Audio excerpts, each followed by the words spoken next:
Isang suotan lang, nilalaban niya na yung damit niya mga te. Sa dami ng Nepal na nakatrabaho ko, ito lang talaga yung nakita ko naglalaba pagkatapos niya magbihis. Naturuan namin siya ng kasama ko, nalabhan niya yung damit niya pagkahubad niya. Huwag niya nang ulit-ulitin isuot ng 1 day, 2 days, 3 days. Kikita niya naman kasi kami naglalaba araw-araw yung pinaggamitan namin uniform. Talagang inaraw-araw niya talaga yung paglalaba ng damit niya mga te. Hindi kasi siya yung bumibili ng sabon. Alala ko tuloy yung nanay ko na sinabihan akong, bihis ka ng bihis, hindi kasi ikaw naglalaba.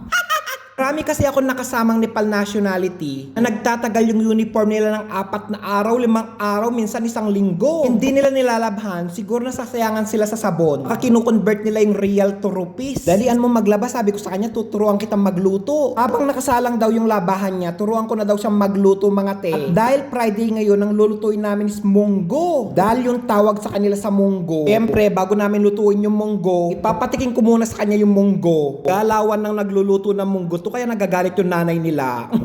Munggo na may asukal. Sobrang na-miss ko talaga itong ganitong munggo na may asukal. First time niya daw makatikim nito at sobrang nasarapan siya mga te. Nakakamiss talaga itong ganito no, yung munggo may asukal.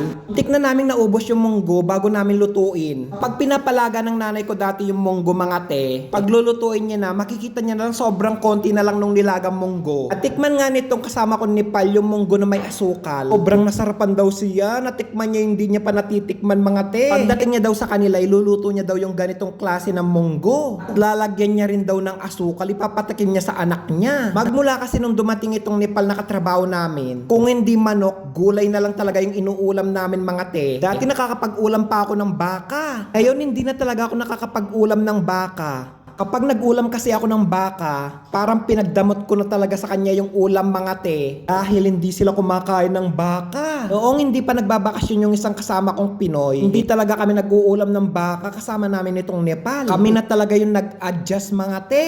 Kung nag-ulam kami ng baka, baka mag-isip siya na pinagdadamot namin yung ulam namin. Nagluto sila ng ganito kasi alam nila hindi ko kinakain. Lagay niya na nga yung ampalaya. Gustong gusto nila yung ampalaya. Tinatanong niya nga sa akin kanina kung pwede ko daw yung ampalaya. Sabi niya, piniprito pala sa kanila yung ampalaya, sana all. Ngayon ko lang nalaman. Sa mga Nepal nationality ko rin nalaman na kinakain talaga yung daon ng labanos. Madami tayong mga Pilipino na hindi kinakain pero sa kanila kinakain talaga. Talaga. Kaya bilib na bilib ako sa mga Nepal nationality. Hindi sila maarte sa pagkain. Kahit anong ulam pa yan, wag lang baka. Buti na lang hindi maarte sa pagkain itong nakasama ko Nepal. Lahat naman ng nakasama ko Nepal, hindi sila maarte sa pagkain. At sobrang mababait sila. Marunong sila makisama. Kami daw tong niluto naming ulam. Hanggang bukas na daw ng tanghali namin uulamin. Yung Pilipino mga pagkain na pinapakain ko sa kanya, binabanggit niya pa talaga sa nanay niya at saka sa asawa niya. Pagkakaintindi ko, hindi daw masarap, sabi niya. Kasi sobrang sarap daw.